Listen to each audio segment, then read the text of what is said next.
आवाज़ आ रही है क्या? एक बार कमेंट करके बताइएगा, आवाज़ आ रही है क्या?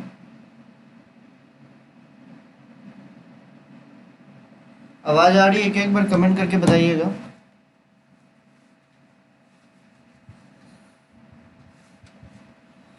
आवाज़ आ रही है क्या? एक बार कमेंट करके बताना।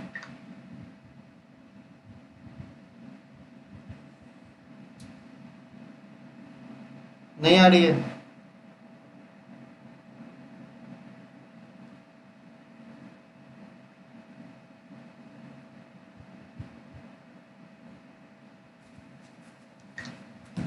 ओके, चलिए ठीक है।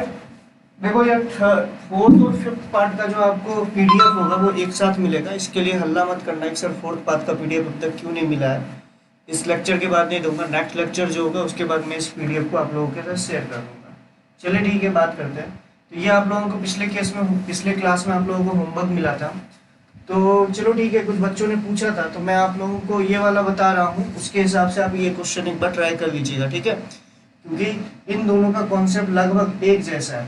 मैं आपको क्या बोल रहा हूँ इसमें कुछ मत सोचिएगा। अगर ये ब्लॉक उठना है, बस मैं आपको हिंट दे रहा हूँ, अगर ये ब्लॉक उठना है तो इसका नॉर्मल रिएक्शन 0 के बराबर हो जाना चाहिए। पहला तो ये केस हो गया। अब ये केस क्या बोल रहा है, ध्यान से सुनो। इसमें इस वाले क्वेश्चन में दूसरा हिंट आपका क्या है, ध्यान से सुनना। कि अगर ये m मास इसके ऊपर रखा हुआ है तो एक बात बताना, इस m मास की मैक्सिमम एक्सेलरेशन की वैल्यू कितनी हो सकती है। सिंपल सी बात है, अगर ये नीचे जा रहा होगा तो सिंपल सी बात है इसका मैक्सिमम एक्सेलरेशन की वैल्यू g हो सकती है। अब इसको थोड़ा सा एनालाइज करना पड़ेगा। ये क्वेश्चन ज्यादा एनालाइज करने की जरूरत नहीं पड़ती है, क्योंकि आपके पहले इसको मीन पोजीशन पे लेके जाओ।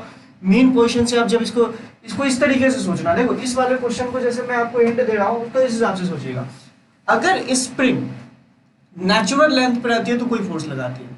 नेचुरल लेंथ से अगर आप इसको कंप्रेस करोगे तो ये फोर्स कैसे लगेगा। स्प्रिंग का थोड़ा सा नेचर को एनालाइज करोगे तो आपको पता चलेगा, स्प्रिंग अगर नेचुरल लेंथ से आप इसको कंप्रेस करोगे तो ये इस पे भी इधर फोर्स लगाएगा, ये इस पे भी फोर्स इधर लगाएगा। ध्यान से देखो, अगर आपने इसको कंप्रेस किया, क्या किया, कंप्रेस किया। अच्छा, अगर स्प्रिंग को आपने खींच दिया नेचुरल लेंथ से, आप उसको ऊपर लेके जाओगे तो ध्यान से देखो ये फोर्स किस तरफ लगाएगा, ये फोर्स मुझे लगता है अंदर की ओर लगाएगा। ये लॉजिकली आप समझ पा रहे हो। तो अब एक बात समझना, ध्यान से सुनना।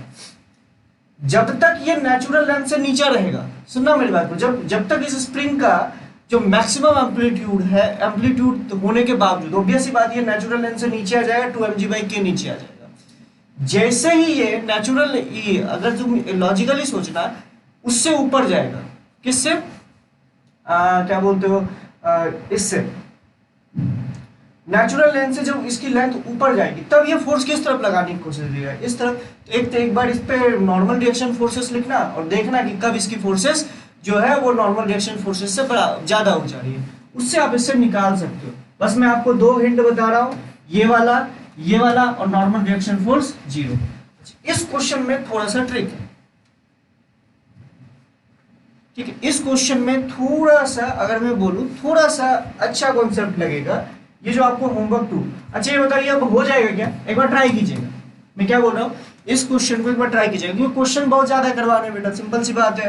एसएचएम में सबसे अच्छी बात यही होती है कि आपको क्वेश्चन बहुत ज्यादा करवाने पड़ते हैं। अगर उस क्वेश्चन को आप, ऑब्वियस सी बात है, खुद से करने की कोशिश नहीं करोगे तो लॉजिकली प्रॉब्लम तो आएगी। ये वाला क्वेश्चन एक बार ट्राई कीजिएगा, नहीं होगा तो मैं नेक्स्ट लेक्चर में देखूंगा। वैसे भी हमारा नेक्स्ट लेक्चर में ऑलमोस्ट एसएचएम कंप्लीट हो जाएगा, ठीक है। नेक्स्ट लेक्चर में एसएचएम कंप्लीट हो जाएगा। अब जहां तक बात रही इसकी, इस वाले क्वेश्चन को हम लोग थोड़ा सा डिटेल में देखें।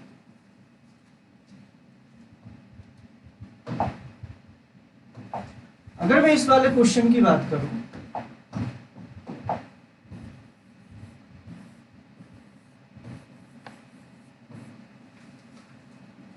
ये m, अगर तुम ध्यान से देखो तो ये अपने मीन पोजीशन से 2mg/k नीचे आ गया होगा। अगर तुम लॉजिकली देखो तो ये वाला ब्लॉक अपने मीन पोजीशन से 2mg/k आ चुका होगा। ये इसका नेचुरल लेंथ है और ये इसका मीन पोजीशन, ठीक। अब अगर तुम ध्यान से देखो, अगर ये आपका मीन पोजीशन है, अगर तुमने मीन पोजीशन से थोड़ा सा भी इसको डिस्प्लेस करा है, ध्यान से सुनना, मीन पोजीशन पे आके रुका हुआ। असल में होता क्या है, तुम लॉजिकली सोचो, कोई भी स्प्रिंग ब्लॉक सिस्टम होता है, अगर मान लो मीन पोजीशन पे, मीन पोजीशन से आप इसको जितना डिस्प्लेस कराते हो वो इस तरफ उतना जाता है, इस तरफ भी उतना जाता है। लॉजिकल बात है। आप क्या करते हो, मीन पोजीशन से उसको थोड़ा सा डिस्टर्ब करा है, तो सिंपल सी बात है, ये क्या करेगा, एसएचएम करेगा। जितना डिस्टेंस आप उसको मीन पोजीशन से खींचते हो वही उसका एम्पलीट्यूड हो जाता है। ये लॉजिकल बात है, ये आप सोच भी सकते हो कि बेटा जितना आप मीन पोजीशन से उसको दूर लेके जाते हो किसी ऑब्जेक्ट को, जितना खींचते हो वो इसकी एम्पलीट्यूड हो जाती है। मैं सिंगल स्प्रिंग ब्लॉक सिस्टम की बात कर रहा हूँ, डबल स्प्रिंग ब्लॉक सिस्टम की बात नहीं कर रहा हूँ। तो ये बात मत इंटरप्रेट कर लेना कि डबल ब्लॉक स्प्रिंग सिस्टम में भी ऐसा ही होता होगा। नहीं, ऐसा नहीं होता है। ये सिंगल स्प्रिंग ब्लॉक सिस्टम में होता है कि आप जिसको मेन पोजीशन से किसी ब्लॉक को जितना खींच दोगे वही उसकी एम्पलीट्यूड बन जाएगी। ठीक है, खींच के छोड़ दो, तो लॉजिकल बात है ये मेन पोजीशन पे आकर रुक गया। अब मान लो कि अगर इसके मेन पोजीशन से मैं इस तरफ एक्स इसको खींच दूं, तो सिंपल सी बात है ये ऊपर भी एक्स जाएगा। लॉजिकल बात है, यही एक्स इसकी एम्पलीट्यूड हो जाएगी और इसी मेन पोजीशन के बाद इस तरीके से ये एसएचएम करेगा। अब एक बात समझना, ध्यान से सुनना, इसके साथ प्रॉब्लम क्या है कि ये अटैच नहीं है। ये इसके साथ क्या प्रॉब्लम है, ये अटैच नहीं है। तो इसकी मैक्सिमम एक्सेलरेशन कितनी हो सकती है, इसकी मैक्सिमम एक्सेलरेशन मुझे लगता है जी से ज्यादा नहीं हो सकती। इसकी मैक्सिमम एक्सेलरेशन जी से ज्यादा नहीं हो सकती। क्यों नहीं हो सकती, क्योंकि ये तो अटैच है ना भाई, सिंपल सी बात है। इसकी मैक्सिमम एक्सेलरेशन अगर तुम ध्यान से देखो नीचे की डायरेक्शन में, मैं नीचे की डायरेक्शन में बोल रहा हूँ, नीचे की डायरेक्शन में कभी भी जी से ज्यादा नहीं हो सकती अगर तुम नीचे की डायरेक्शन में देखो। ठीक है, चलिए अब देखते हैं। अगर मान लो ये अपने मीन पोजीशन पे, ये अपने मीन पोजीशन पे है ये वाला ब्लॉक, ध्यान से देखना। अब अगर आप इसको नीचे लेके जा रहे हो, अगर ये नीचे जा रहा है तो बताइए इस पे इस वाले सिस्टम का नेट एक्सेलरेशन किस तरफ होगा। ऑब्वियस सी बात है, किस तरफ होगा। अगर आप मीन पोजीशन से नीचे जा रहे हो, इसके हिसाब से सुनना, ये एसएचएम ऐसे कर रहा है, इस पॉइंट के बाद एसएचएम ऐसे कर रहा है, तो हमेशा एसएचएम में एक्सेलरेशन मीन पोजीशन की तरफ होता है। तो एक बात बताइए, जब ये ब्लॉक मीन पोजीशन से नीचे की ओर होगा तो इसका नेट एक्सेलरेशन ऊपर की ओर होगा। सिंपल सी बात है, इस समय तो ये कांटेक्ट छोड़ नहीं सकता, क्योंकि तुम ध्यान से देखो ना, ऊपर इसका भी एक्सेलरेशन ऊपर की ओर जा रहा है। तो नॉर्मल रिएक्शन फोर्सेस की वैल्यू तो कितनी भी हो सकती है, और सिंपल सी बात है ये ऑब्जेक्ट इसके अंदर तो नहीं चला जाएगा, तो इस समय इसको कोई दिक्कत नहीं है। जब ये ऊपर जा रहा होगा और ये ब्लॉक भी ऊपर जा रहा होगा, इस समय कांटेक्ट छूटने का चांस नहीं है। अब छूटने का चांस कहाँ पे, ध्यान से सोचेगा, जब ये मीन पोजीशन से ऊपर जा रहा होगा। ध्यान देखिए, जब ये मीन पोजीशन से मान लो ये वाला ब्लॉक ऊपर है, तो बताइए इस पूरे सिस्टम का एक्सेलरेशन अगर ये साथ में एसएचएम कर रहा है, तो सिंपल सी बात है इसका एक्सेलरेशन जो होगा वो नीचे की ओर होगा। ठीक है, नीचे की ओर होगा। अगर तुम ऊपर वाले ब्लॉक का एबीडी डायग्राम बनाओ तो ध्यान से देखिए, इस वाले पे नॉर्मल रिएक्शन फोर्स ऊपर की ओर, इसका फोर्स जो है mg नीचे की ओर।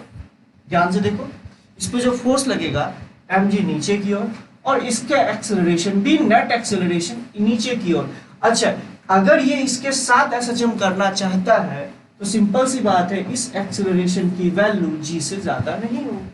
सिंपल सी बात है, इस एक्सेलरेशन की वैल्यू g से ज्यादा नहीं होगी, तो नॉर्मल रिएक्शन की फोर्सेस की वैल्यू आपको आ जाएगी। अब ध्यान से देख लीजिए, आपको सारा चीज पता चल जाएगा। लॉजिकल बात है, अरे लॉजिकल बात है या नहीं है, सॉरी, हाँ ठीक है, ठीक है।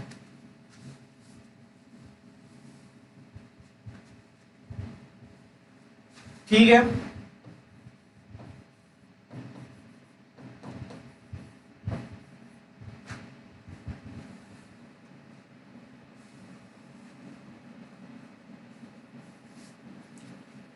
सॉरी,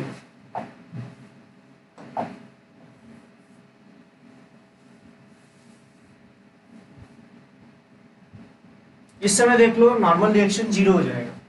ध्यान से देखो, नॉर्मल रिएक्शन जीरो हो जाएगा। नॉर्मल रिएक्शन की वैल्यू कभी भी आपका नेगेटिव नहीं हो सकता। ये बात समझ में आई आपको, ये बात आपको समझ में आई।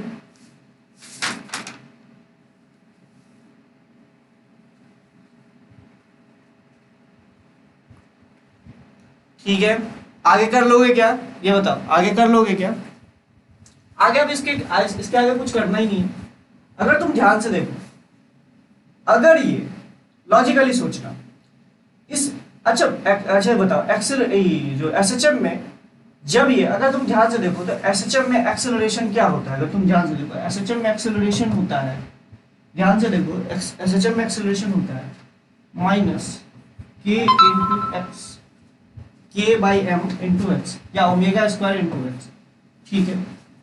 अच्छा एक बात बताओ, ओमेगा की वैल्यू पता है, सिंपल सी बात है, इसका एसएचएम अगर इसका एसएचएम लिखोगे तो ओमेगा स्क्वायर की वैल्यू हो जाएगी अंडर रूट के बाई 2m, क्यों 2m हो जाएगा, अगर एसएचएम चल रहा है तो सिंपल सी बात है, इस दोनों मास को आप 2m मानोगे, यानी ओमेगा की वैल्यू ये हो जाएगी। अच्छा एक बात बताइए, एक्सेलरेशन की आपको पता है कि अपवर्ड डायरेक्शन में एक्सेलरेशन की जो मैक्सिमम वैल्यू है वो g के बराबर है, तो क्या आप इस वाले क्वेश्चन से x की वैल्यू निकाल सकते हो? x की वैल्यू निकाल सकते हो? x की वैल्यू निकाल लोगे तो लॉजिकली आपको ये पता चल जाएगा कि इस ब्लॉक का मैक्सिमम एक्सेलरेशन कितना होगा, मैक्सिमम x कितना होगा, जिससे कि ये कांटेक्ट ना छोड़े। एक बार बताइए समझ में आया ये? अरे ये समझ में आया कि नहीं है? तो मैं आपको यही बोलने की कोशिश कर रहा हूँ। अरे याद करो, मैंने एक बात बोली थी कि time period of SHM does not depends on does not affected by constant force. Constant force के कारण टाइम पीरियड में कोई चेंज नहीं होता। अगर इसमें देखो, ध्यान से देखो तो कोई कांस्टेंट फोर्स क्या है? mg ही तो है। mg के कारण इसके टाइम पीरियड में कोई चेंज नहीं होगा। इसका स्प्रिंग कांस्टेंट k हो गया और इसका टोटल मास 2m हो गया। तो सिंपल सी बात है, ये जो एसएचएम करेगा इसका जो टाइम पीरियड हो जाएगा वो हो जाएगा 2 pi under root 2m/k। Logical बात है। तो आप उससे एक्सेलरेशन भी बोल सकते हो ओमेगा स्क्वायर इंटू एक्स। तो एक्सेलरेशन की मैक्सिमम वैल्यू g हो सकती है, तो वहां से मैंने निकाल लिया। तो आंसर मुझे लगता है, इस केस का आंसर मुझे लगता है 2mg/k। Answer is correct. समझ रहे हो मेरी बात को? यहां से आप निकाल सकते हो। ठीक है, ये क्वेश्चन समझ में आया? इस क्वेश्चन को तो ट्राई कीजिएगा। मैंने आपको पहले बता दिया इसमें आपको क्या सोचना है। स्प्रिंग का पहले ये वाला सोचिएगा, फिर स्प्रिंग का ये वाला सोचिएगा, नॉर्मल रिएक्शंस को जीरो कराने की कोशिश कीजिएगा। अच्छा क्वेश्चन है, चलिए ठीक है। आई होप आप लोगों को समझ में आया। एक बार हाँ ना बोल दो बीच में, भाई ऐसे करते हो लगता है, मतलब बहुत कम बच्चे हैं, क्या दिक्कत है? मुझे समझ नहीं आ रहा क्या प्रॉब्लम आ रही है। ये जो पीडीएफ है ये आप लोगों को नेक्स्ट लेक्चर में मिल जाएगा पूरी तरीके से, क्योंकि देखो कुछ चीजें में क्या होता है, क्लास के बाद ना कुछ चीजें और भी ऐड करता हूँ, समझना मेरी बात को। क्लास के बाद और कुछ चीजें और भी ऐड करता हूँ। चलिए ठीक है, अब आपके पास एक और क्वेश्चन है, ये वाला क्वेश्चन अभी आप लोग ट्राई कीजिए। इसका ये वाला क्वेश्चन अभी ट्राई कीजिए।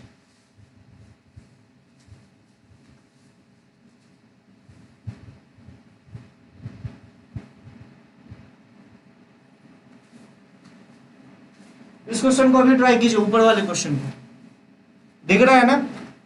इस क्वेश्चन को अभी ट्राई कीजिए। याद कीजिए पिछले केस में मैंने आप लोगों को बताया था, याद कीजिए। इलेक्ट्रोस्टैटिक्स में टाइम पीरियड निकालना, मैग्नेटिक इफेक्ट ऑफ करंट में दो वायर्स को रखा, बीच वाले वायर को डिस्प्लेस करा दिया तो उसका टाइम पीरियड क्या होगा, इन सब सारी चीज़ों को समझ रहे हो मेरी बात को? तो ऐसे भी आप कर सकते हो। तो उसी से रिलेटेड एक मैकेनिक्स इन्वॉल्व कराते हुए एक आपका तिलकता धड़कता क्वेश्चन है, इसको ध्यान से देखिए और बताइए कैसे करेंगे।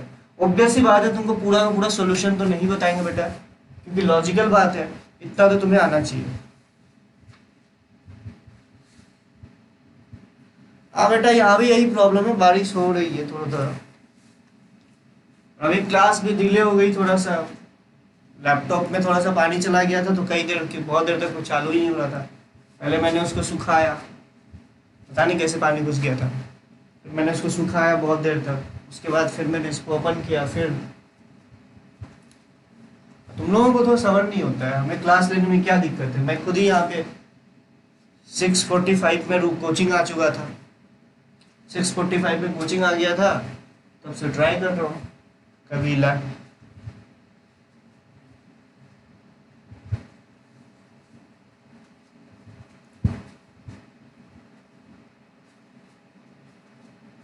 A bob of mass m is in equilibrium with the help of two inextensible string.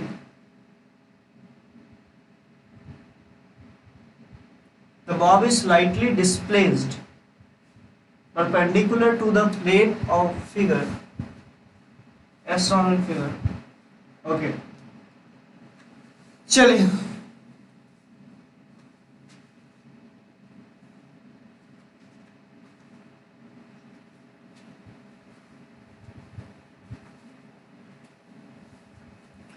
एक क्वेश्चन मुझे याद आ रहा है कि मुझे भी जब मैं कोटा में पढ़ता था तो मुझे भी कराया गया था। वो क्वेश्चन का करने में कोई दिक्कत नहीं है, उस क्वेश्चन में आप कर लीजिएगा। लेकिन उसके पीछे का जो कॉन्सेप्ट है ना बहुत अच्छा है।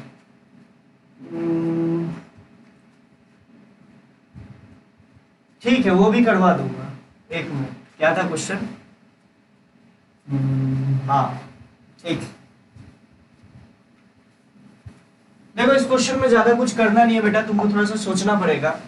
इस क्वेश्चन में क्या करना है, अगर तुम लॉजिकली सोचो, अगर तुम लॉजिकली सोचो,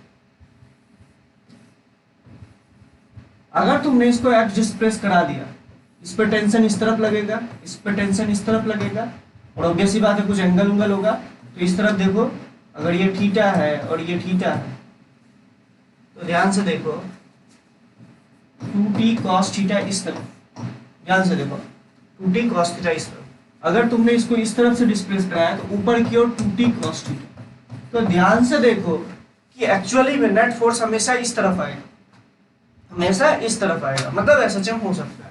अगर तुमने इसको x डिस्प्लेस कराया है, ध्यान से देखना, अगर तुमने इसको x डिस्प्लेस कराया है तो एफ नेट की वैल्यू आ जाएगी 2t cos थीटा। ध्यान से देखो, t हम लोग मान लेते हैं।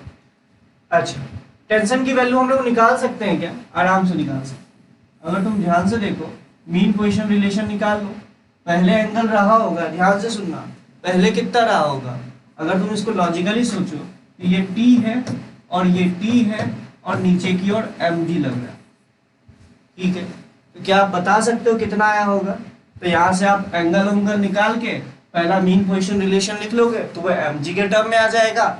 उसके बाद इसको हमने x थोड़ा सा मीन पोजीशन से x डिस्प्लेस करा है, उस समय की कंडीशन का एफ नेट कितना लिखोगे? अगर तुम सॉरी इसको ऐसे मत लिखो, एफ नेट लिखोगे तो कितना लिखोगे? अगर तुम ध्यान से देखो, एफ नेट लिखोगे ये नहीं आएगा, इस समय ऊपर की ओर अब जो थीटा आ चुका है वो कुछ अलग होगा, 2t cos थीटा ऊपर की ओर, नीचे की ओर mg, सॉरी ये गलती था। तो अब ध्यान से लिखो, एफ नेट कितना लिखोगे? एफ नेट अगर तुम ध्यान से देखो तो लिख सकते हो 2t cos theta minus mg। मैंने क्या बोला था? सबसे पहले मीन पोजीशन रिलेशन निकालिए। तो सबसे पहले आपको मीन पोजीशन रिलेशन निकालना पड़ेगा, जिससे कि आपको पता चल जाएगा ये डिस्टेंस कितनी होगी या कितना एंगल रहा होगा, ये आपको पता चल जाएगा। उसके बाद जब ये मीन पोजीशन पे आ चुका, उस पोजीशन से हमने x डिस्प्लेस कराया, तो क्या मीन पोजीशन से अगर आप x डिस्प्लेस कराओगे तो क्या नेट फोर्स जीरो रहेगा? नहीं रहेगा। सिंपल सी बात है, ऊपर की फोर्स रहा 2t cos थीटा, अब थीटा अलग चेंज हो चुका है, इसको थीटा 1 मान लेना, इसको थीटा 2 मान लेना, जो भी आपको मानना पड़े। उसके बाद आप ये लिख लेना 2t cos theta minus of mg। तो यहाँ से आपके दो रिलेशन आ जाएंगे, F net is directly proportional to x आ जाएगा, तो वहां से आप रिलेशन निकाल सकते। सिंपल सी बात है, थोड़ा बहुत कैलकुलेशन करना पड़ेगा और थोड़ा सा अप्रोक्सीमेशन लेना पड़ेगा और आपका आंसर यही आ जाएगा। समझ रहे हो मेरी बात को? यही आंसर आएगा। I think D option is correct, try कर लेना, आ जाएगा। अरे ये L है और ये L/2 है, तो सिंपल सी बात है, ये लेंथ तो निकाल ही सकते हो ना। ठीक है, एक बार ट्राई करना। अब लोग बात कर रहे हैं टू ब्लॉक सिस्टम की। टू ब्लॉक सिस्टम करने से पहले एक चीज में और एक क्वेश्चन करवाना। हाँ, एक क्वेश्चन के बारे में बोल रहे थे ना। टू ब्लॉक सिस्टम करने से पहले एक क्वेश्चन अचानक से दिमाग में आया। अच्छा क्वेश्चन इसलिए है क्योंकि बहुत कंसेप्चुअल एरर आप इस क्वेश्चन में करते हो। क्वेश्चन क्या है समझना है, क्वेश्चन क्या है। ये क्वेश्चन है, ये ऑलरेडी मैं कराया हूं, लेकिन चलो क्वेश्चन कराते हैं। क्वेश्चन ये दे रखा है एक इंक्लाइन प्लेन में,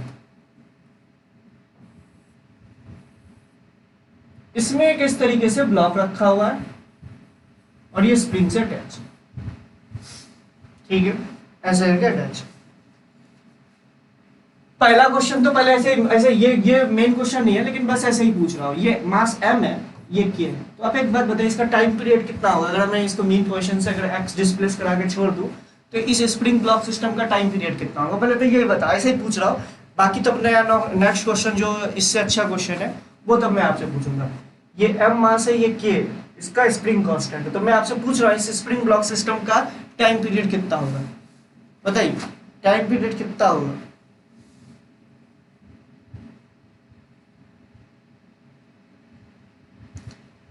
टाइम पीरियड कितना होगा?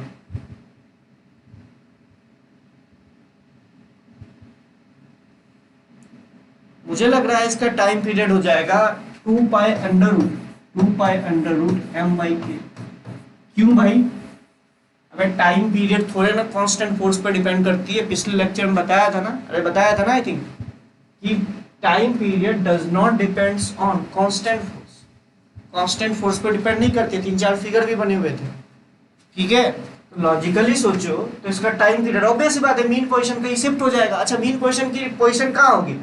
अभी जो नेचुरल लेंथ है इससे मीन पोजीशन की पोजीशन किधर होगी? मुझे लगता है mg cos theta mg sin theta by के मीन पोजीशन की पोजीशन यहां से नेचुरल लेंथ से इतनी आगे आ चुकी होगी, मीन पोजीशन इतनी जगह पे होगा। समझ रहे हो मेरी बात? तो मैं वही बोल रहा हूं कि मीन पोजीशन की कोई बात, मीन पोजीशन बस कांस्टेंट फोर्स बस मीन पोजीशन को शिफ्ट कराता है। अच्छा अब क्वेश्चन क्या है, ध्यान से ये इसको मान लो कैपिटल है, इसको मान लो कैपिटल है, यहाँ पे एक गोली है, बुलेट है मान लो, इसकी वेलोसिटी v0 हमने दे दी। अब इसको इस तरीके से इस पे फायर किया, अब ये आया इस ब्लॉक से टकराया और इसको पेनिट्रेट करके इस ब्लॉक के अंदर समा गया। सिंपल सी बात है, इस ब्लॉक के साथ समा गया। तो आपको बताना है इस स्पर्म ब्लॉक सिस्टम का, मतलब सिंपल सी बात है, पहले आपने क्या किया, इस तरीके से ये रखा हुआ था, अब आपने क्या किया, बंदूक लिया जिसका कि जिस ब्लॉक का मास स्मॉल एम था, मतलब उस बंदूक में जो गोलियां है उसका मास स्मॉल एम था, उसको सिंपल सी बात है v0 वेलोसिटी से हमने फायर किया, ये गया इस ब्लॉक के अंदर पेनिट्रेट होके चला गया और उसके बाद ये ब्लॉक एसएचएम करने लगा। तो आपको बताना है इस एसएचएम का एम्पलीट्यूड क्या रहा होगा और इसका टाइम पीरियड क्या रहा होगा। समझ रहे हो मेरी बात को?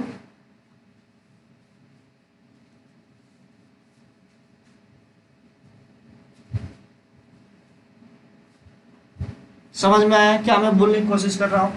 ये जो बुलेट है इसके अंदर पेनिट्रेट करके इसी के अंदर समा गया, तो आपको बताना है ये जो एसएचएम हो रहा होगा इसका एम्पलीट्यूड क्या रहा होगा।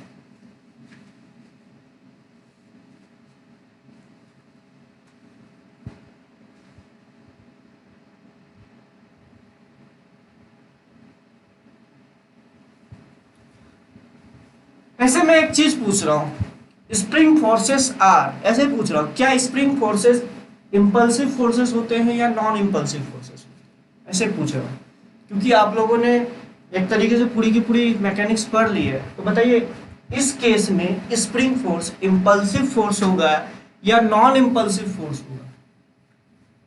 लॉजिकली सोच के बताइएगा, इस केस में स्प्रिंग फोर्स जो होगा वो इंपल्सिव फोर्स होगा या नॉन इंपल्सिव फोर्स होगा? सोच के बताइएगा। अगर इंपल्सिव फोर्स होता है तो बताइए क्या करते हैं, नॉन इंपल्सिव फोर्स होता है तो क्या करते हैं?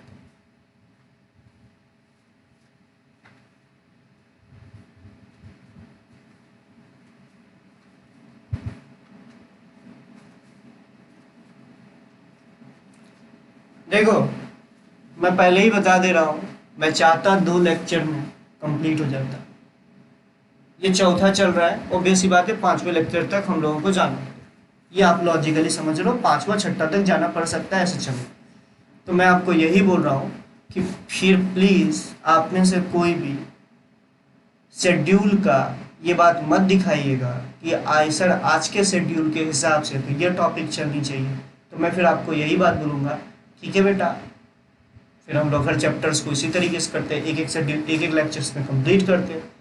समझ रहे हो मेरी बात?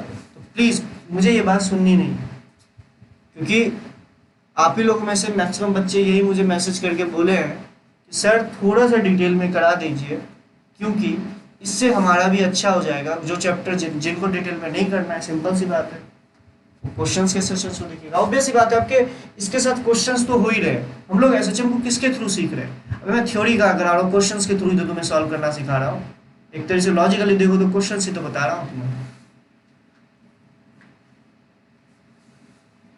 चलो ठीक है, कुछ पूछा आप लोगों से, स्प्रिंग फोर्सेस इंपल्सिव फोर्सेस होते हैं या नॉन इंपल्सिव फोर्सेस होते हैं? ऑब्वियस सी बात है वो सिचुएशन पे डिपेंड करता है।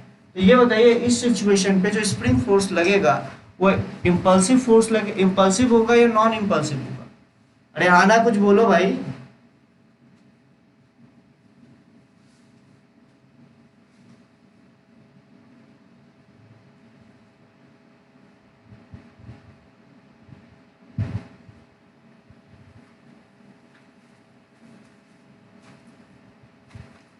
तो देखो अगर इस क्वेश्चन को ध्यान से देखा जाए तो इस क्वेश्चन में दो अलग अलग चीजें हो रही होंगी। अगर ध्यान से देखो, कई लोग पहली गलती क्या करते हैं, ध्यान से सुनना, ये सोचते हैं कि kinetic energy, mechanical energy conservation लगा देते हैं। कई लोग क्या करते हैं इस क्वेश्चन में, सब लगाते हैं एक एनर्जी कंजर्वेशन लगा देते हैं। तो मेरा कहने का मतलब है लल्ला, यहाँ पे मैकेनिकल एनर्जी कंजर्वेशन आप नहीं लगा सकते, क्योंकि ये इनइलास्टिक कोलिजन है और इनइलास्टिक कोलिजन के केस में काइनेटिक एनर्जी कंजर्व नहीं रहती है, ये बात आप जानते हो। इनइलास्टिक कोलिजन है, देखो इसको ध्यान से देखो तो this is a kind of inelastic collision. Inelastic collision है, जब इनइलास्टिक कोलिजन है तो यहाँ पे एनर्जी कंजर्वेशन की तो बात ही नहीं हो सकती। तो अच्छा क्या क्या कंजर्व रहेगा, तो मुझे लगता है मोमेंटम कंजर्व रहेगा। मोमेंटम कंजर्व इसलिए रहेगा कि अगर तुम ध्यान से देखो तो ये जब इससे टकरा रहा होगा, तो उस इंस्टेंट पे ऑब्वियस सी बात है आप बोलोगे कि सर यहाँ पे मोमेंटम कंजर्वेशन आप कैसे लगा सकते हो। मैं बोलता लगा सकता हूँ, क्योंकि सिंपल सी बात है mg इस समय देखो, आप लोग बोलेंगे सर इस डायरेक्शन पे मोमेंटम कंजर्वेशन अगर लगाओगे तो एक्सटर्नल फोर्स तो है, एक kx फोर्स है, एक mg भी लग रहा है, तो कैसे आप लगा दोगे। तो मेरा बात है कि देखो सिंपल सी बात है कि वो दोनों एक्सटर्नल फोर्स तो है लेकिन नॉन इम्पल्सिव फोर्सेस है। तो सिंपल सी बात है आप इस केस में मोमेंटम कंजर्वेशन आराम से लगा सकते हो। इतना पता है कि नहीं पता है, पहले ये बताइए, इतना तो आता होगा ना आप लोगों को। ये स्मॉल m, ये v नॉट और ये कैपिटल M, तो मोमेंटम कंजर्वेशन लगाओगे तो एक बात बताओ, इसकी वेलोसिटी कितनी आ जाएगी? इसकी वेलोसिटी कुछ आ जाएगी क्या? ऑब्वियस सी बात है आ जाएगी। आएगी कि नहीं आएगी बताओ? अरे आ जाएगी कि नहीं आ जाएगी?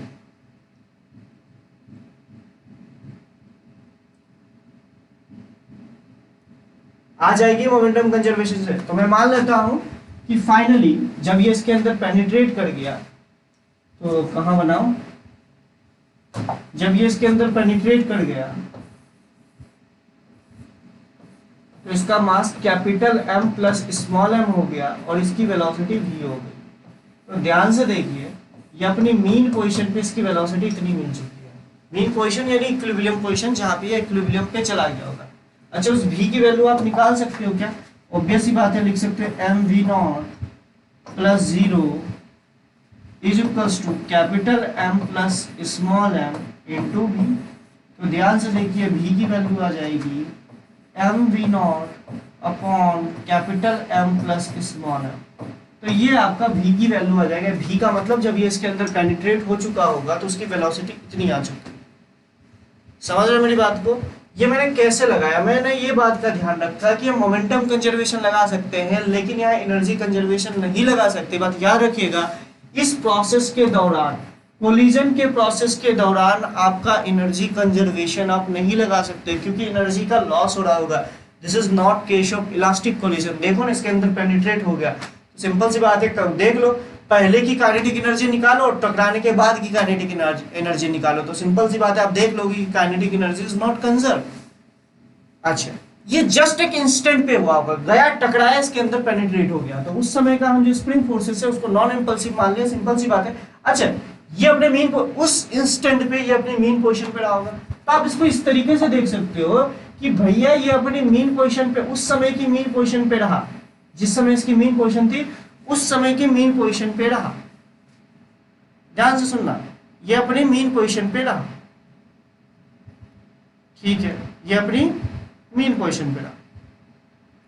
अच्छा अब ये बता, उस समय की मीन पोजीशन थी लेकिन एक्चुअली में अब उसकी मीन पोजीशन थोड़ा सा शिफ्ट हो चुकी होगी, क्योंकि जैसे अब इसका मास m प्लस स्मॉल m आया होगा तो पहले ही अपने मीन पोजीशन से कितना दूर था। अगर तुम ध्यान से देखो, ये अपनी नेचुरल लेंथ से कितना दूर था, पहले ही अपने नेचुरल लेंथ से दूर था capital M g sine theta by k. अगर तुम ध्यान से देखो, अगर इसको हम लोग थीटा माने, इस डायरेक्शन पे फोर्स तो साइन थीटा होता है ना, तो जी साइन थीटा लगता है, इधर जी कॉस थीटा लगता है परपेंडिकुलर, जी साइन थीटा वैल्यू। अच्छा लेकिन एक्चुअली में इसकी मीन पोजीशन अब शिफ्ट हो चुकी होगी और इसकी मीन पोजीशन अब होनी चाहिए, क्योंकि अब ये इसका mass capital M plus small m हो चुका है, तो सिंपल सी बात है इसकी मीन पोजीशन अब होनी चाहिए capital M plus small m sine theta into g by k. ध्यान से देखो। तो अच्छा एक बात बताओ, यानी मतलब ये अपनी मीन पोजीशन से कितना दूर है ये आपको पता चल गया। अगर तुम लॉजिकली देखो, पहले ध्यान से सुनना, पहले इसकी इक्विलिब्रियम पोजीशन थी, अगर ये स्प्लिन ब्लॉक सिस्टम की बात की, कैपिटल mg/k। जैसे ये ब्लॉक के अंदर एक छोटा m आ गया तो क्या इसका मीन पोजीशन शिफ्ट हो गया? सिंपल सी बात है, शिफ्ट हो गया। और वो कितना हो गया? Capital M plus m g sign theta by k. तो आपको ये पता है कि मीन पोजीशन से आप ये बता सकते हो कि ये अपने मीन पोजीशन से कितना दूर है। आपको लॉजिकली ये पता है कि ये अपने नेचुरल लेंथ से पहले mg साइन थीटा बाई के डिस्टेंस पे था। अब ये अपने नेचुरल लेंथ से ये पूरी डिस्टेंस कितनी है? Capital M plus small m g sign theta by के। और ये डिस्टेंस कितनी है? This is mg sign theta by k. तो लॉजिकली आप ये डिस्टेंस बता सकते हो क्या कितने आएगी? लॉजिकली ये वाली जो आ जाएगी small m g sign theta by k. मतलब ये अपने मीन पोजीशन से इतनी डिस्टेंस ऊपर है। मतलब आप इसको इस तरीके से समझो, इस क्वेश्चन को इस तरीके से समझो। अब इसको ऐसे समझो, ये अपनी मीन पोजीशन से कितनी डिस्टेंस पे? ये अपनी मीन पोजीशन से डिस्टेंस है, ध्यान से देखो, ये अपनी मीन पोजीशन से small mg sign theta by के डिस्टेंस पे है और इसकी वेलोसिटी v0 हो चुकी है, सॉरी v हो चुकी है। तो क्या आप एम्पलीट्यूड की वैल्यू निकाल सकते हो? क्या आप एम्पलीट्यूड की वैल्यू निकाल सकते हो? आराम से निकाल सकते हो। अब आप एम्पलीट्यूड की वैल्यू निकाल लोगे कि नहीं निकाल लोगे? सिंपल सी बात है, एम्पलीट्यूड की वैल्यू कितनी हो जाएगी? अगर तुम इसको लॉजिकली सोचो तो amplitude v, velocity as a function of x होता है v omega under root a square minus x square. x आपको दे रखा है, ध्यान से देखो, x आपको दे रखा है, v आपको पता है, ओमेगा आपको पता है, एम्पलीट्यूड यहां से निकल जाएगा। समझ रहे हो कि नहीं समझ रहे हो? अरे आ जाएगा कि नहीं आ जाएगा? गधे की तरह कर रहे हो।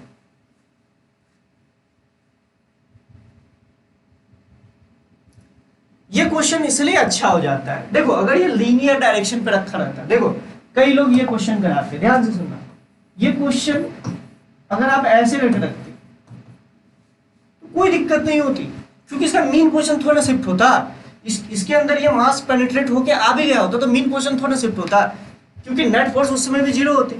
ध्यान से देखो, अगर ये ऐसे हॉरिजॉन्टल रखा रहता तो इसका मीन पोजीशन कहीं शिफ्ट नहीं हो रहा था, लेकिन ये ऐसे लटका रखा है या ऐसे टांग के रखा है, तो क्या होगा? जैसे ही कुछ इसके अंदर मास एक्स्ट्रा आ जाएगा तो इसका मीन पोजीशन शिफ्ट हो गया होगा। तो मीन पोजीशन शिफ्ट हो गया होगा तो लॉजिकली आप सोचो ना कि मीन पोजीशन से उतनी डिस्टेंस पहले ही उसको ये वेलोसिटी मिल चुकी होगी। समझ रहे हो? तो ये दोनों क्वेश्चन में अंतर है कि अगर ये हॉरिजॉन्टली इस तरीके से रखा होता तो इसकी मीन पोजीशन शिफ्ट नहीं होती, लेकिन जब आपने इसको इस तरीके से रखा है या इस तरीके से लटका के रखा है तो सिंपल सी बात है, इसकी मीन पोजीशन शिफ्ट होगी। अच्छा, ओमेगा की वैल्यू आप बता सकते हो क्या? ओमेगा की वैल्यू कितनी हो जाएगी? मुझे लगता है ओमेगा की वैल्यू कितनी हो जाएगी? Omega is equals to k/2m, k/2m, sorry 2m नहीं, capital M plus small m, capital M plus small m। इसका टाइम पीरियड कितना हो जाएगा? सिंपल सी बात है, अगर ओमेगा स्क्वायर की वैल्यू इतनी हो जाएगी तो टाइम पीरियड की वैल्यू आप आराम से निकाल सकते हैं। ठीक है,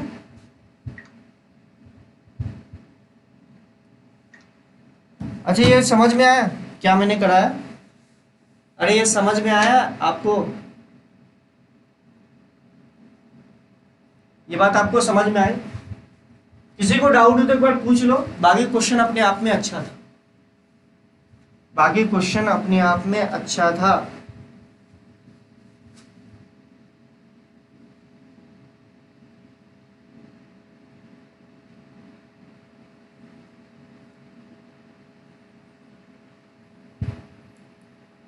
और किसी को डाउट है?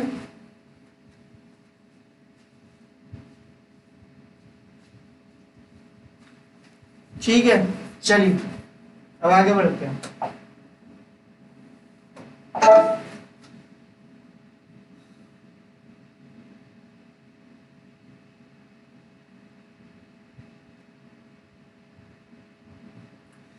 पहले हम लोग बात करते हैं combination of spring. Combination of spring की टू ब्लॉक सिस्टम बाद में बात करेंगे। कॉम्बिनेशन ऑफ स्प्रिंग, अब देखिए, अगर आप लोगों को पता होगा मैकेनिक्स, अगर आप लोगों ने पढ़ रखा है, ऑब्वियस सी बात है, ऐसे सभी चीजें पढ़ रखी है, तो एक बात बताइएगा, क्या आप सीरीज कॉम्बिनेशन ऑफ स्प्रिंग जानते हो? सिंपल सी बात है, सीरीज कॉम्बिनेशन ऑफ स्प्रिंग आप लोगों को पता होगा। सीरीज कॉम्बिनेशन ऑफ स्प्रिंग में अगर आपको याद होगा, tension in both spring are same. मैंने कुछ पॉइंट्स लिखे हैं, ध्यान से देखिए। Series combination, total displacement is x1 plus x2। अगर मैं ध्यान से देखूं, दो स्प्रिंग है, दोनों को सीरीज में लगा दिया और एक m मास के ऑब्जेक्ट के साथ इसको कर दिया, कनेक्ट करा दिया। उसके बाद मान लो इसको मैं x डिस्प्लेस कराता हूँ, तो सिंपल सी बात है, K1 स्प्रिंग में सिंपल सी बात है, कुछ डिस्प्लेसमेंट मैंने x1 मान लिया और K2 स्प्रिंग में मैंने डिस्प्लेसमेंट x2 मान लिया। तो क्या मैं x1 प्लस x2 को x बोल सकता हूँ? अगर मैंने x डिस्प्लेस कराया, इसमें जितना डिस्प्लेसमेंट हुआ होगा, इस वाले, सॉरी डिस्प्लेसमेंट नहीं बोलो, एक्सपेंशन हुआ होगा, प्लस K2 वाले स्प्रिंग में जितना एक्सपेंशन हुआ होगा, दोनों का सम x के बराबर होगा। तो इसीलिए हम बोल सकते हैं x1 plus x2 is equals to x। मतलब नेट डिस्प्लेसमेंट इस ब्लॉक का इन दोनों स्प्रिंग में इंडिविजुअली जितना एक्सपेंशन हुआ होगा उसके बराबर होगा, या जितना कंप्रेशन हुआ होगा उसके बराबर होगा। ठीक है, चलिए अब अगर हम बात करें तो कोई भी चीज सीरीज में लगी होती है, अगर रस्सी की बात करो, स्प्रिंग की बात करो, तो दोनों में फोर्सेस सेम रहे होंगे। तो इसीलिए मैं बोल सकता हूं कि स्प्रिंग, दोनों स्प्रिंग में जो फोर्स लगा होगा, जिसको हम टेंशन भी बोल सकते हैं, दोनों में सेम रहा होगा। अच्छा, स्प्रिंग फोर्सेस किसके बराबर होता है? kx के बराबर। यानी इसमें जो इसका जो फोर्स होगा kx1 should be equals to kx2। तो यहां से ध्यान से देखो, जिस स्प्रिंग का, अगर तुम ध्यान से देखो, k into x is equals to constant. यहां से एक बात मैं आपको बोलना चाह रहा हूं, लॉजिकली सोचना तो तुमको एक बात समझ में आएगा। अगर मान लो k x is equals to constant है, अगर तुम किसी, अगर सीरीज कॉम्बिनेशन में 2-4 स्प्रिंग लगा रखे हो तो सभी में फोर्स की वैल्यू सेम आएगी। k x is equals to constant, इसका क्या मतलब है कि x is inversely proportional to k। जिस स्प्रिंग का स्प्रिंग कांस्टेंट ज्यादा होगा उसका x की वैल्यू, यानी वो स्प्रिंग कम फैलेगा।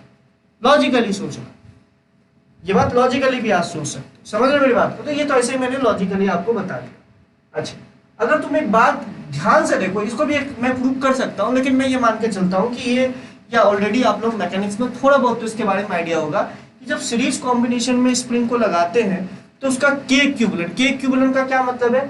इन दोनों स्प्रिंग को हटा के एक हाइपोथेटिकल स्प्रिंग लगाया जाए जो कि इन दोनों का काम अकेला कर ले, तो उस स्प्रिंग का k की वैल्यू क्या होगी? That is k equivalent. तो k इक्विवेलेंट की वैल्यू होती है, जैसे आप रेजिस्टेंस को पैरेलल कॉम्बिनेशन में जोड़ते हो उसी तरीके से कर दीजिए, 1/k equivalent is equals to 1/k1 plus 1/k2। ये आप यहाँ से k इक्विवेलेंट लगा सकते हो।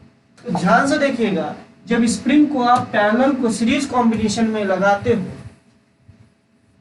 ये k1 है, ये k2 है, तो इन दोनों को हटा के एक सिंगल स्प्रिंग इसका काम कर दे तो k इक्विवेलेंट, तो 1/k इक्विवेलेंट की वैल्यू होती है, k इक्विवेलेंट की वैल्यू होती है 1/k1 प्लस 1/k2। सिंपल सी बात है, तीसरा होगा तो 1/k3 k4। ये आप लोगों को आइडिया होगा। तो ध्यान से देखिए, अगर हमें तो इस सिंगल स्प्रिंग ब्लॉक सिस्टम के बारे में टाइम पीरियड पता होता है, तो क्या हम इसको लिख सकते हैं 2π√m/k इक्विवेलेंट? क्योंकि सिंपल सी बात है, इस पे कांस्टेंट फोर्स लगाओ या mg लगा दो, कोई भी कांस्टेंट फोर्स लगाओ, इसका हमेशा जो टाइम पीरियड होगा वो 2π√m/k के बराबर होगा। वेयर k, इस केस में आप बोल सकते हो कि स्प्रिंग, अगर सिंपल एक स्प्रिंग है और एक मास है, उसमें कोई भी कांस्टेंट फोर्स लगा दो या कुछ भी कर दो, उसको डिस्प्लेस करा दो, हर केस में इसका टाइम पीरियड तो 2π√m/k ही होगा। और यहाँ पे k SHM k of spring के बराबर हो जाएगा। लॉजिकल बात, समझ रहे मेरी बात को? इससे हम लोग इसको ये बोल सकते हैं। अच्छा, in series combination all spring, ये तो ऐसे जो कि मैंने आपको बोल रखा है। तो ध्यान से देखिए, हम इस केस में टाइम पीरियड का फॉर्मूला इस तरीके से लिख सकते हैं। अच्छा, पैरेलल कॉम्बिनेशन में ऑब्वियस सी बात है, जिस तरीके से रेजिस्टेंस को पैरेलल कॉम्बिनेशन में आप क्या बोलते हो, रेजिस्टेंस का पैरेलल सीरीज कॉम्बिनेशन में जिस तरीके से जोड़ा जाता है उसी तरीके से इसमें। अच्छा, अगर हम लोग पैरेलल कॉम्बिनेशन की बात की जाए तो एक्सटेंशन दोनों स्प्रिंग में सेम होगा। तो लॉजिकल बात है, अगर मैं इसकी बात करूं पैरेलल कॉम्बिनेशन की, तो अगर एक बात बताओ, अगर ये दोनों स्प्रिंग एक ब्लॉक से अटैच है, तो एक बात बताओ, अगर इसको x डिस्प्लेस कराओगे तो इस वाले स्प्रिंग में भी x डिस्प्लेसमेंट होगा और इस वाले स्प्रिंग में भी x डिस्प्लेसमेंट होगा, या एक्सटेंशन होगा या कंप्रेशन होगा। लॉजिकल बात है। तो इन दोनों केस में, इस केस में दोनों स्प्रिंग में एक्सटेंशन या कंप्रेशन सेम होता है, लेकिन फोर्स अलग अलग होता है, क्योंकि फोर्स जो होता है स्प्रिंग फोर्सेस वो डिपेंड करता है। मतलब अगर तुम ध्यान से देखो, किसी एक इंस्टेंट पे अगर इस पे एफ फोर्स लगाओ तो ये अगर, तो ध्यान से देखना, इस ऐसा नहीं होगा कि इन दोनों में बराबर फोर्सेस बढ़ जाएंगे, नहीं ऐसा नहीं होगा। इस पे जो फोर्स लगेगा ऊपर वाले पे kx1 लगेगा, दूसरे वाले पे लगेगा ऑब्वियस बात k2x1, सॉरी के, मान लिया इसका स्प्रिंग कांस्टेंट k1 है, इसका स्प्रिंग कांस्टेंट k2, तो सिंपल सी बात है, स्प्रिंग कांस्टेंट को मल्टीप्लाई कर दीजिएगा, उस हिसाब से फोर्सेस लगेगा। ये बात आपको समझ में आ रही है? ये आप इसका बेसिक लॉजिक है कि किस तरीके से आप सोच सकते हैं।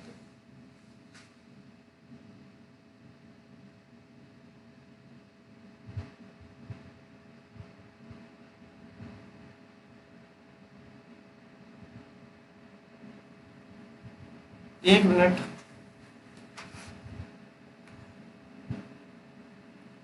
यहाँ तो कोई इशू नहीं है बेटा, यहाँ तो इंटरनेट का इशू नहीं आ रहा है ना, ठीक है।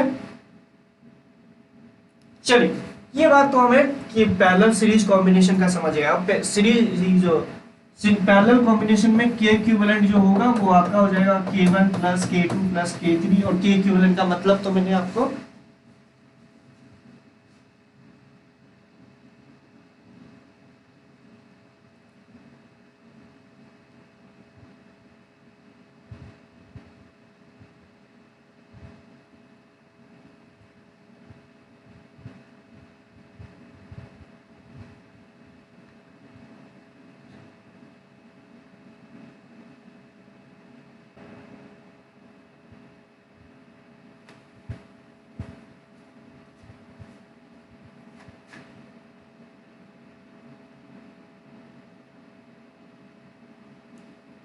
ठीक है। अब ठीक है रहा है, अब ठीक आ रहा है ना?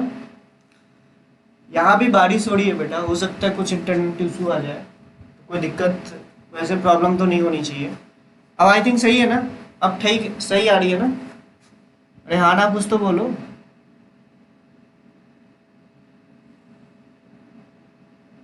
अब सही आ रही है?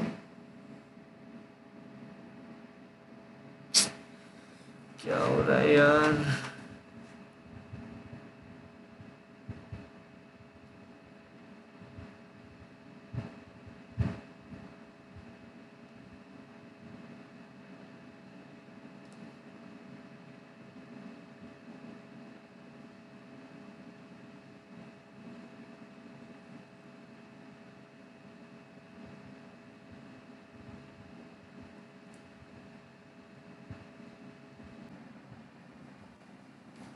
ठीक है, अब बताना एक बार, अब ठीक आ रहा है?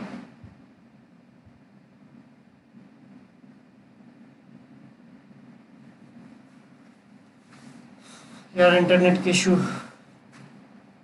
अब ठीक सही आ रहा है ना बेटा?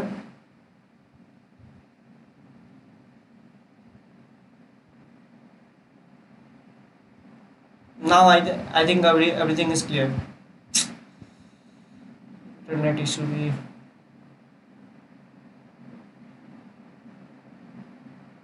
अरे अब सही आ रहा है कि नहीं आ रहा है, एक बार हाँ ना बोल दो जो लोग भी हो। अब इशू है तो क्या कर सकते हैं बताओ, बारिश हो रही है तो क्या कर सकते हैं, कोई इंटरनेट इशू आ रहा है तो कोई कुछ कर तो नहीं सकता। एक बार हाँ ना बोलिए। आवाज आ रही है क्या? आवाज आ रही है क्या? Now everything is clear?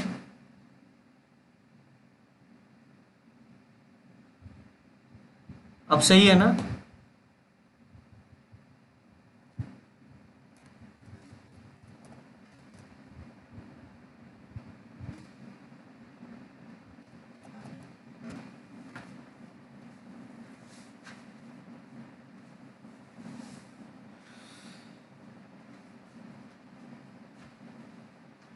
अब ठीक है, मुझे लग रहा है सही आ रहा है।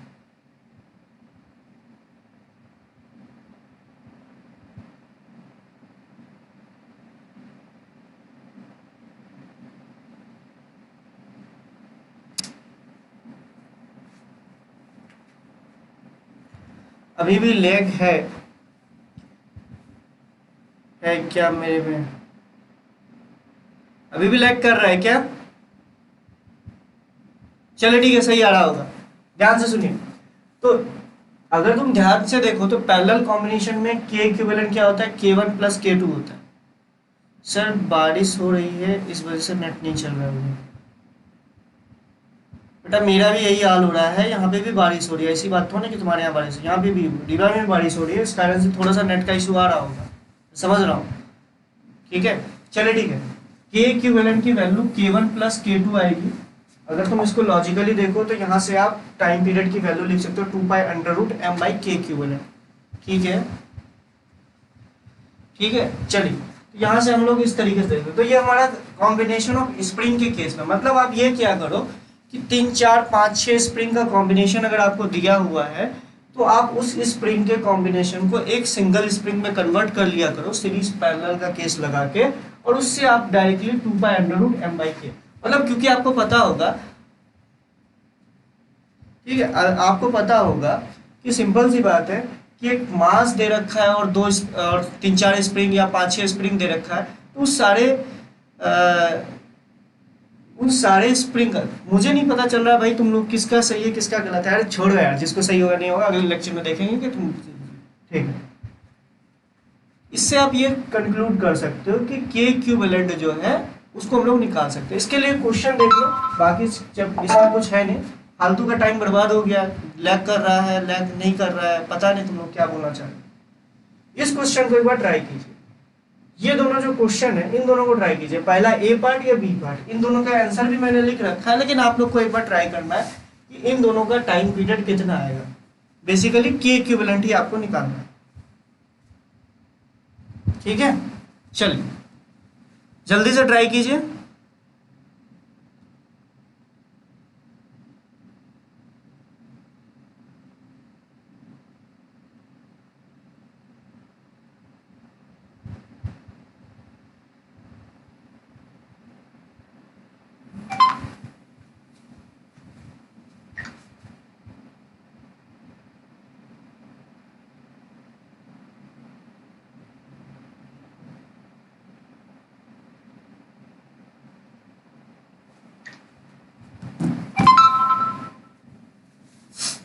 इस क्वेश्चन को ट्राई कीजिए, किस तरीके से आप कीजिएगा।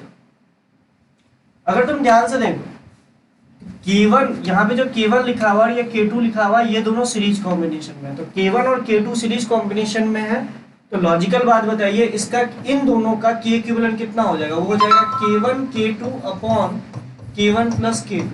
अब देखो ये इसके साथ पैरेलल कॉम्बिनेशन में, अब देखो ये इसके साथ पैरेलल कॉम्बिनेशन में, तो सिंपल सी बात है इसका K इक्विवेलेंट इतना हो जाएगा। इसको थोड़ा सा अलग कलर से लिख दे रहा हूं, ये और ये दोनों सीरीज कॉम्बिनेशन में है, तो इसका हो जाएगा K1 K2 upon K1 plus K2, ध्यान से देखो, और ये K3 इसके साथ पैरेलल कॉम्बिनेशन में है, तो ये हो जाएगा प्लस ऑफ K3, मतलब इसका K इक्विवेलेंट जो आएगा इस पूरे का वो इतना आ गया। अगर K इक्विवेलेंट इतना आ गया तो टाइम पीरियड ऑब्वियस ही बात है, आप इसको इस तरीके से लिख सकते हो। तो ध्यान से देखिए, अब इसका टाइम पीरियड क्या हो जाएगा 2 pi under root m by k, तो K इक्विवेलेंट की जगह इसको पुट कर दिए, जब इसको सॉल्व कीजिएगा, इसको जब सॉल्व कीजिएगा तो ये यही आ जाएगा। लॉजिकली देखो ना, दिस इज K1 K2 पहले से था, और ये क्या हो जाएगा K3 K1 plus of K2 K3 upon K1 plus K2, K equivalent की वैल्यू इतनी आ जाएगी। जब इसको सॉल्व करोगे, सिंपल सी बात है, जब इसको m बाई K इक्विवेलेंट लिखोगे तो यही आंसर आएगा। अच्छा, अब इस कॉम्बिनेशन को ध्यान से देखना, कई लोग सोचेंगे कि K1 और K2 जो है असल में सीरीज कॉम्बिनेशन में लगा हुआ है, लेकिन मेरा ये कहने का मतलब है, ध्यान से लोगों,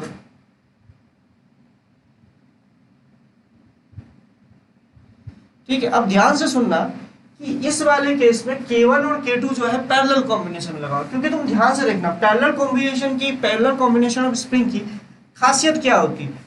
अगर एक स्प्रिंग में दोनों स्प्रिंग में एक्सपेंशन या कंप्रेशन दोनों बराबर होना चाहिए। अगर तुम इसको लॉजिकली देखो, तो मैं इसको ये बताने की कोशिश कर रहा हूं, अगर तुम इस ब्लॉक को x खिसकाओ तो ध्यान से देखना कि ये वाला जो K1 वाला स्प्रिंग है ये x दब जाएगा, और K2 वाला जो स्प्रिंग है ये x लेंथ खिंच जाएगा। लॉजिकल बात है। अगर ये K लेंथ दबेगा तो एक बात बताइए, अगर इसको आपने x डिस्प्लेस कराया इस ब्लॉक को, तो बताइए K1 वाला स्प्रिंग जो है इस m मास पे, K1 वाला जो स्प्रिंग है, K1 वाला जो स्प्रिंग है, बताइए कि ये वाला जो स्प्रिंग है, K1 वाला जो स्प्रिंग है K1 वाला जो स्प्रिंग है ये कितना, मतलब एक बात बताइए, कितना मतलब ये करेगा, कितना फोर्स लगाएगा? मुझे लगता है अगर आपने इसको x डिस्प्लेस कराया है तो ये जो फोर्स लगाएगा वो फोर्स लगाएगा K1 इंटू एक्स इस तरफ, क्योंकि ये दब गया ना। अगर आपने इसको x डिस्प्लेस कराया है तो ये आपका फोर्स लगाया K1 इंटू एक्स। अच्छा इसी तरीके से, अच्छा एक बात बताइए, K2 स्प्रिंग जो है वो एक तरीके से क्या है, फैल गया है, समझ रहे हो मेरी बात को? वो क्या हो गया, एक तरीके से फैल गया, उसमें एक्सटेंशन आ गया, तो वो फोर्स किस तरफ लगाएगा, अंदर की ओर, और उसका फोर्स लगेगा, ध्यान से देखो, K2 इंटू एक्स। तो ध्यान से देखो एफ नेट की वैल्यू आ जाएगी K1 plus K2 into x. तो आपका जो, अगर ध्यान से देखो तो एसएचएम का के क्या आ जाएगा, तो वो हो जाएगा K1 प्लस K2। मतलब लॉजिकली ध्यान से देखो तो K1 और K2 जो है वो असल में सीरीज कॉम्बिनेशन में ना लग के पैरेलल कॉम्बिनेशन में लगे हैं। तो इसलिए इस चीज को याद रखिएगा, इसलिए आप इसका टाइम पीरियड लिखिएगा जो वो 2π√m/k इक्विवेलेंट लिखिएगा। मैंने क्या बोला, इस स्प्रिंग को आप x डिस्प्लेस कराइए तो ये वाला K1 वाला जो स्प्रिंग है वो दब जाएगा x, और K2 वाला जो स्प्रिंग है वो x लेंथ खींच जाएगा। तो एफ नेट लिखिएगा। अगर तुम ध्यान से देखो K1 के लिए फोर्स इस तरफ, K2 के लिए भी फोर्स इसी तरफ। तो अगर एफ नेट की बात की जाए तो ध्यान से देखो K1 plus K2 into x हो जाएगा। This is called K of SHM। और आपको याद होगा कि टाइम पीरियड में हम लोग लिखते हैं 2π√m/k ऑफ SHM। तो K ऑफ SHM असल में क्या है, K1 प्लस K2। इसका मतलब हम इस तरीके से सोच सकते हैं कि K ऑफ SHM असल में आपका K1 प्लस K2 है, ठीक है। अच्छा ये पॉइंट भी आप लोग याद रख सकते हैं जिसमें मैंने लिखा है कि स्प्रिंग कॉम्बिनेशन, अगर याद करो कि स्प्रिंग की लेंथ L है, अगर स्प्रिंग की लेंथ L दे रखी है, ठीक है,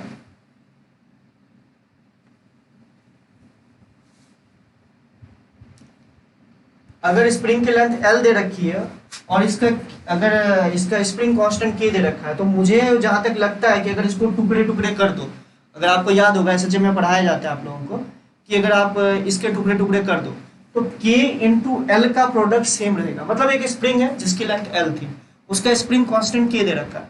तो एक बात बताइए, तो सिंपल सी बात है कि उसका जो K इक्विवेलेंट हो, मतलब उसका K जो है वो L के इन्वर्सली प्रोपोर्शनल होता है। अगर आप एक स्प्रिंग है, मान लो एक स्प्रिंग है, उसकी लेंथ L थी और उसका K जो उसका स्प्रिंग कांस्टेंट था K था, अब उस स्प्रिंग को आधा आधा काट दो तो बताइए उसका K इक्विवेलेंट कितना हो जाएगा। तो मैं ये कहने की कोशिश कर रहा हूँ कि किसी भी स्प्रिंग का जो K होता है वो इन्वर्सली प्रोपोर्शनल टू L होता है। मतलब कोई एक स्प्रिंग है, कटिंग ऑफ स्प्रिंग्स आप लोगों ने पढ़ा होगा ना, बेसिकली मैं उसकी बात कर रहा हूँ।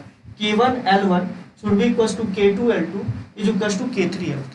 समझ रहे हो? तो इस केस में भी आप कर सकते हो, इससे भी अच्छे अच्छे क्वेश्चंस बहुत बार बन जाते हैं कि एक स्प्रिंग थी वो L लेंथ का था, उसकी स्प्रिंग कांस्टेंट K थी, अगर हमने उसको n बराबर टुकड़ों में काट दिया तो और सभी को पैरेलल कॉम्बिनेशन में लगा दिया, और तो बताइए अब नया टाइम पीरियड पहले वाले टाइम पीरियड के कितने टाइम्स हो।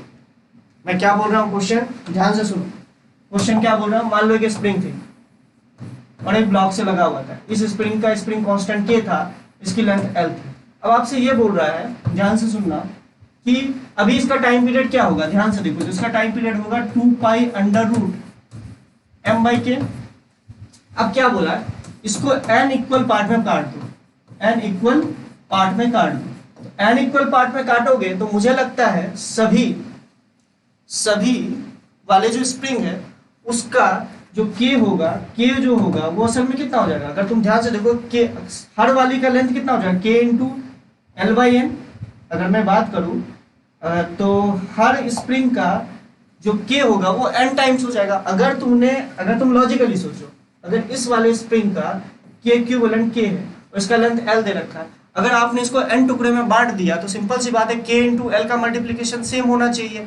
तो आपने L को 1/n टाइम्स कर दिया तो K कितना हो जाएगा, n टाइम्स बढ़ जाएगा। मतलब कि हर पार्ट का जो K है वो n इंटू K बन गया होगा। तो लॉजिकली बताओ, ध्यान से सोच के बताना कि इसका K इक्विवेलेंट कितना हो जाएगा, n करके जोड़ दो। समझ रहे हो मेरी बात को, n करके जोड़ दो। सर बार बार लैग हो रहा है, चलो ठीक है तब छोड़ते हैं, बाकी छोड़ देते हैं हम। तुम लोग बोल रहे हो कि लैग हो रहा है, मेरा भी दिमाग खराब हो गया तुम लोग के बार बार यही सब कमेंट करके। चलो ठीक है, कल करेंगे।